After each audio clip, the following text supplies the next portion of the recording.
What's up, amazing people? First of all, I want to thank you for constantly complimenting me for all the events that I've gone to. But I'm going to share with you the secret of how I go so nice to these events. Here it is, the Lapel project, baby. It is such a simple product, but it is so unique. It is so unique, it was actually on Shark Tank Season 8, Episode 2. And Mark Cuban jumped in on this product.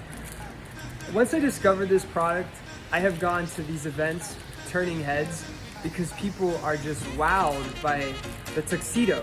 You could transform just about any suit into a tuxedo. I'm about to transform this suit into a tuxedo. Stay tuned to the end.